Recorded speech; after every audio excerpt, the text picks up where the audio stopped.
शुरू करते हैं आज का हमारा क्लास। हमने डिस्कस शुरू कर दिया था चैप्टर जो है ruling the country side history में, और हमने लास्ट क्लास में डिस्कस किया था परमानेंट सेटलमेंट्स के बारे में। तो एक बार रिव्यू कर लेते हैं कि परमानेंट सेटलमेंट्स जो है वो क्या है। हमने क्या देखा था परमानेंट सेटलमेंट्स में कि ज़मींदार जो थे, ज़मींदार को अपॉइंट किया था किसने? ब्रिटिशर्स ने अपॉइंट किया। फिर यहाँ पे ब्रिटिशर्स ने ज़मींदार को अपॉइंट किया, है ना। तो ज़मींदार ब्रिटिश ने इसको अपॉइंट किया। फिर ज़मींदार का काम क्या था? पीजेंट से टैक्स लेना था, पीजेंट से टैक्स कलेक्ट करना था। तो पीजेंट जो थे टैक्स किसको देते थे? ज़मींदार को देते थे। तो ज़मींदार लास्ट में क्या देखा गया कि ज़मींदार जो है सबसे ज़्यादा टैक्स जो है कलेक्ट करने लगा, और क्योंकि फ़िक्स अमाउंट जो था ब्रिटिशर्स को देना था कि हमें जो है अमाउंट उनका फ़िक्स होता था, उतना ही अमाउंट ब्रिटिशर्स को टाइम जो पीरियड था उसके अकॉर्डिंग देना था। तो धीरे धीरे देखा गया कि ज़मींदार जो था ज़्यादा करप्ट होने लगा, पैसा प्रॉफिट अपने आप में रखने लगा, और ये दोनों को तो पैसे चाहिए थे। प्रॉब्लम किसे हो रही थी? पीजेंट्स को हो रही थी। इसका कंडीशन जो था दिन पे दिन खराब हो रहा था। तो इसी तरह से इस सिस्टम को बाद में देखा गया कि ज़मींदार जो थे और ब्रिटिशर्स जो थे वो किसे यूज़ कर रहे थे? पीजेंट्स को यूज़ कर रहे थे। और पीजेंट्स जो रहा देखा गया वो किसकी मर्जी, मतलब किसकी मर्जी में रहने लगा? ज़मींदार के मर्जी में। जब वो जो चाहे ज़मींदार उसको रेवेन्यू माफ़ करवाए, रेवेन्यू को इंक्रीज करवाए, that is he will depend upon the ज़मींदार ओनली। और इसी तरह से धीरे धीरे ये जो था सिस्टम, परमानेंट सिस्टम, धीरे धीरे वर्स्ट होने लगा, खराब होने लगा। So because of that again the British government has started to introduce a new system. So the new system which was being introduced after permanent system was Malwari system. So the government of William Bentinck made a thorough revisions of the Act of 1823 and thus the Malwari system was introduced. तो उन्होंने क्या किया? इन्होंने पूरी जो review जो भी act थी पीछे वाली 1823 को उसको पूरा रिवाइज किया, स्टडी किया। उसके बाद देखा इसमें लुप्स कहाँ थे, कमी कहाँ थी। उसके बाद उन्होंने फिर से एक सिस्टम इंट्रोड्यूस किया, मालवाड़ी सिस्टम। तो ये किसने इंट्रोड्यूस किया था? विलियम बेंटिक ने, ठीक है। तो उन्होंने इंट्रोड्यूस किया था Mahalwari system. So they realize that the result of the regulation of 1822 was nothing other than widespread misery. तो क्या देखा गया कि जो रिजल्ट था 1822 का, जो भी रेगुलेशन उन्होंने सोचा कि वो अच्छा काम करेंगे, टैक्स लेंगे, इस तरह से कुछ फिक्स अच्छा हो जाएगा, लेकिन रिजल्ट जो देखा तो वो बहुत सही नहीं था। क्योंकि तकलीफ, सबसे ज़्यादा तकलीफ जो हो रही थी वो किसे हो रही थी? पीजेंट्स को हो रही थी।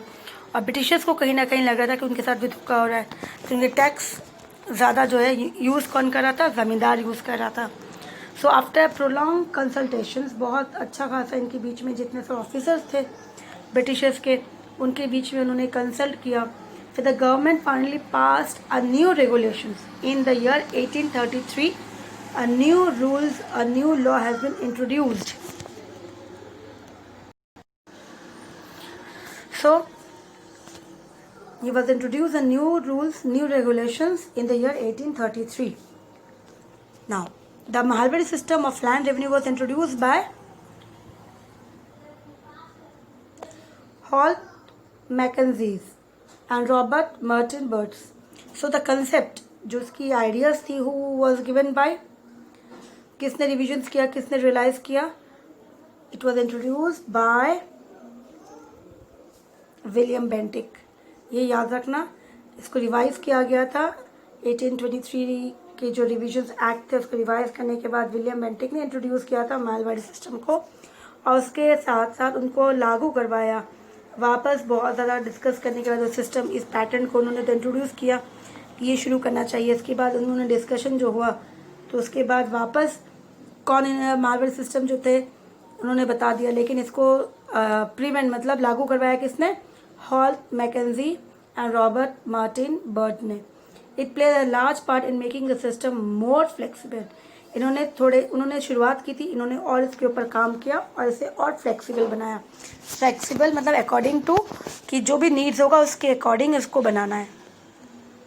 The process of preparing estimates of produced and rent was simplified to, कि किस तरह से एस्टिमेट बनेगा, कितना लैंड, कितने ज़मीन किसके पास है, फिर उसमें से प्रोडक्शन कितना होता है, ज़मीन में रेंट कितना मिलना चाहिए, ये सभी चीज़ों पे इन सब चीज़ों पे उन्होंने स्टडी करने के बाद उसको उन्होंने इंट्रोड्यूस करवाया।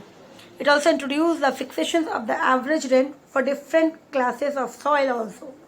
मीन्स अब यहाँ पे क्या किया उन्होंने कि according to the soil conditions कि सॉइल कैसा है, फर्टाइल है, उपजाऊ है, इसमें न्यूट्रिशन कम है, उसको ह्यूमस है या नहीं है, तो इसकी तरह से उसके अकॉर्डिंग उन्होंने क्या किया, लैंड की जो टैक्स थे, रेंट जो था, उसको उसके अकॉर्डिंग एवरेज करके फिक्स कर दिया।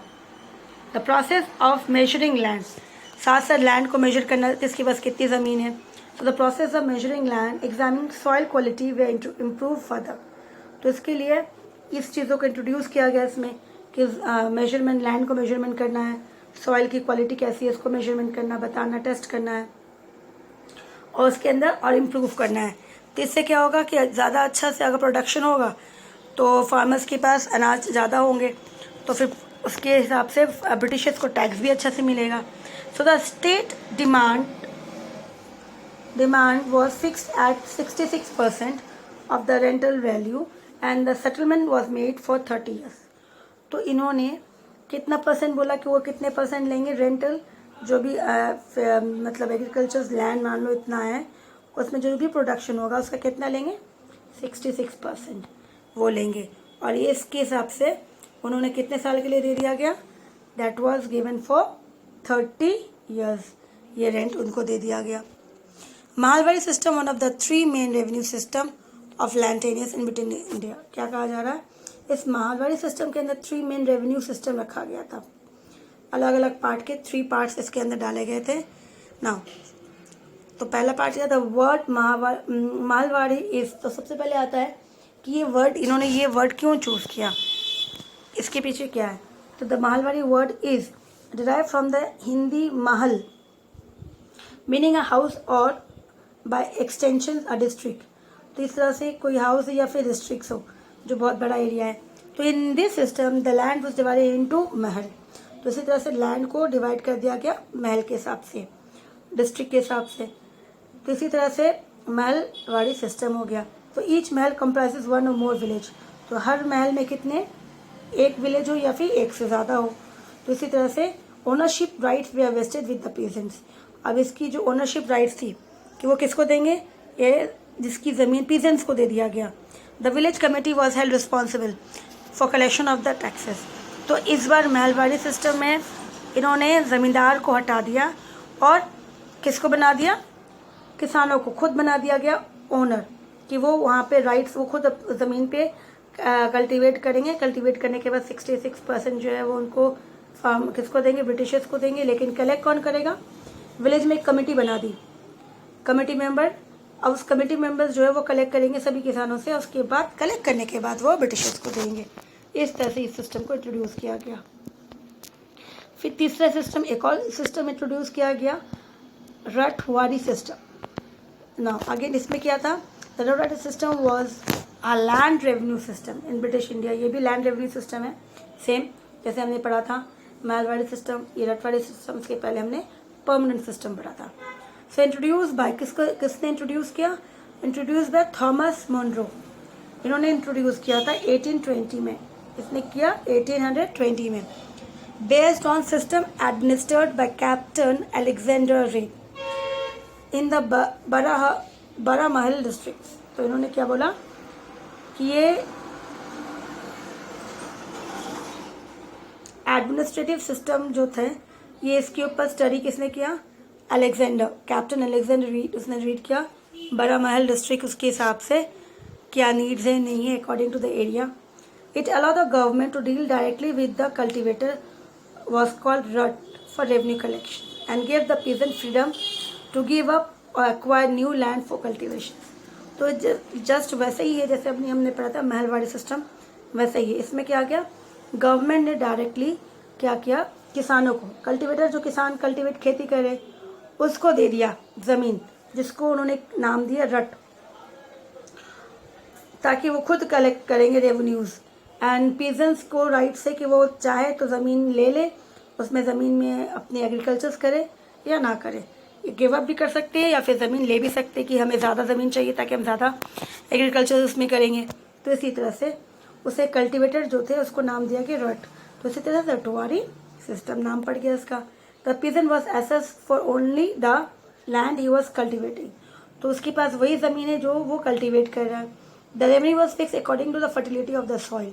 तो इसमें भी वही था कि ज़मीन कितनी उपजाऊ है, कितनी फर्टिलिटी है, कितनी फर्टाइल है, उसके अंदर प्रोडक्शन कितना होता है, उसके अकॉर्डिंग उन्होंने रेवेन्यू को फिक्स कर दिया।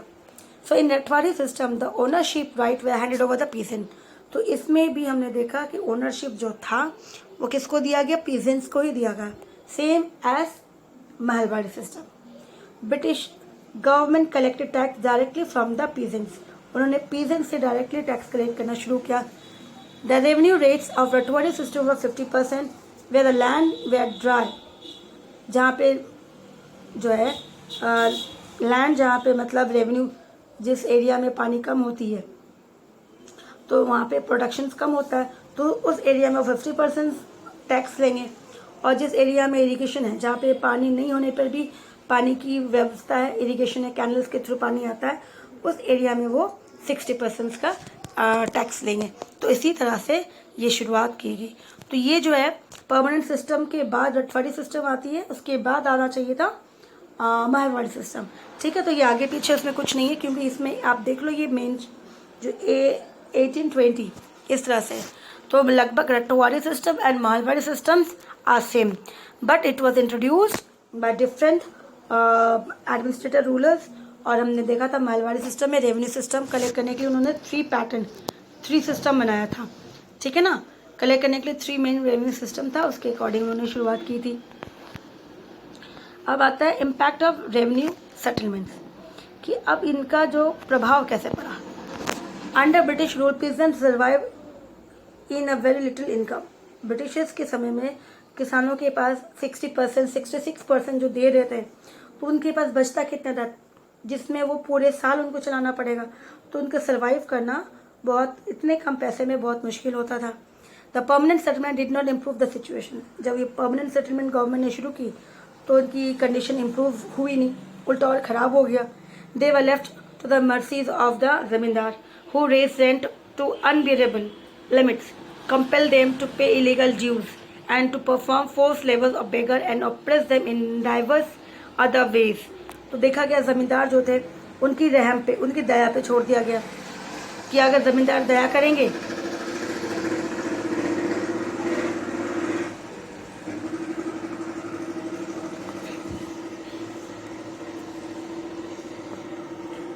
तो अगर जमींदार अगर दया करते हैं तो शायद उनको वो माफ़ कर देंगे रेंट या कम कर देंगे। लेकिन साथ साथ इतना ही नहीं, उनको पेमेंट देना ही था। अलग अलग टैक्स के अलावा भी इलीगल ड्यूज थे जो उसको देना पड़ता था। साथ साथ उनको मजबूर होकर उनके वहाँ पे उनके ज़मीनों में फ्री में काम करना पड़ता था। और इस तरह से अलग अलग तरीके से ज़मींदार उनको परेशान करते थे। So the condition of the cultivator in the Ryotwari. लेकिन रटवारी में देखा जाए तो cultivator in the Ryotwari condition जो था रटवारी में और महलवाड़ी में area also did not improve. लेकिन परमानेंट के बाद जो रटवाड़ी सिस्टम आई और महलवाड़ी सिस्टम आई, इसमें भी किसानों में कोई इम्प्रूवमेंट, उनकी कंडीशन में कोई इम्प्रूव नहीं हुई। Here the government took the place of the जमींदार, क्योंकि जमींदार को हटाया गवर्नमेंट ने और डायरेक्ट खुद आ गए। लेकिन जमींदार से ज़्यादा टैक्स देना शुरू कर दिया क्योंकि 66% जो था बहुत ज़्यादा टैक्स था, which was in the beginning fix as high as 1/3 of to 1/2 of the produce. पहले हाफ था, उसमें से हाफ में से 1/3, तो बहुत ज़्यादा, इतना ज़्यादा वो लेने लगे तो किसानों के पास जो बचता था वो बहुत कम होता था।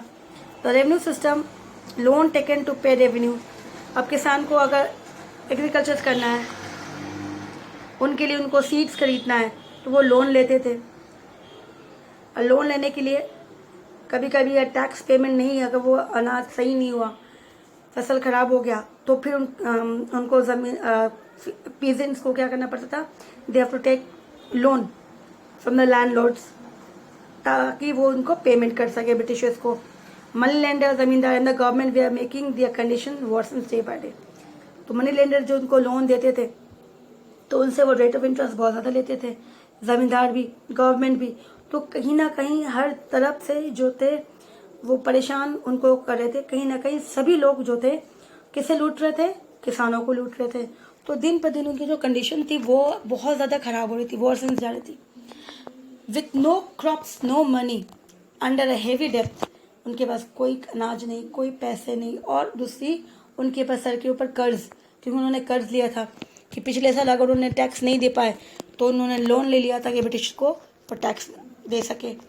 लेकिन वो लोन लिया ताकि वो लोन वापस चुकाएंगे, लेकिन वो चुका नहीं पाए, क्योंकि उनको जो ब्रिटिशर्स को देना होता है वो कंटिन्यू देना पड़ता है, तो उनके पास एक्स्ट्रा कुछ बचता ही नहीं है ताकि वो अपनी कर्ज को चुकाए।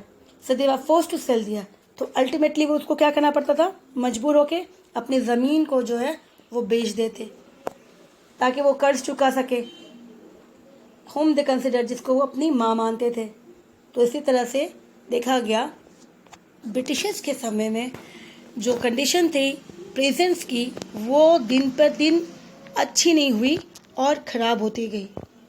लेकिन ब्रिटिशर्स से पहले, जब ब्रिटिशर्स नहीं थे, इंडिया में नहीं आए थे, तो पीजेंट जो थे हमारे यहाँ पे वो बहुत खुश थे, उनका इनकम बहुत अच्छा था।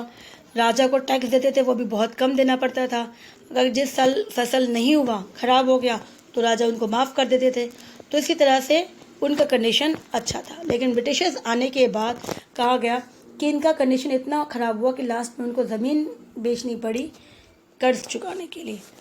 तो बहुत बुरा हालत किसने किया, ब्रिटिशर्स ने कर दिया। बिकॉज उनका मेन इंटेंशन क्या था, only to get the profit from the peasants, and the profit which has be earn by the peasant from the peasants Britishers send to their country. वो अपने देश भेजते, वो और पैसे कमाना चाहते थे, तो अलग अलग तरीके से वो रूल्स बनाते ताकि पीजेंट से वो टैक्स ले सके। ठीक है, तो आज हम लोग यहाँ करना, यहीं तक डिस्कस करना। नेक्स्ट क्लास में हम लोग शुरू करेंगे कल्टीवेशन ऑफ कैश क्रॉप्स। तो ये महलवाड़ी सिस्टम, रटवाड़ी सिस्टम और परमानेंट सेटलमेंट्स, ये आप एक बार वापस से इसको रीड आउट करना चैप्टर को और वीडियो देखना, तो आपको थोड़ा और इजी समझ में आ जाएगा। ठीक है, नेक्स्ट क्लास में शुरू करेंगे। हमारा लास्ट टॉपिक जो है, और नेक्स्ट क्लास में चैप्टर कंप्लीट हो जाएगा। ठीक है।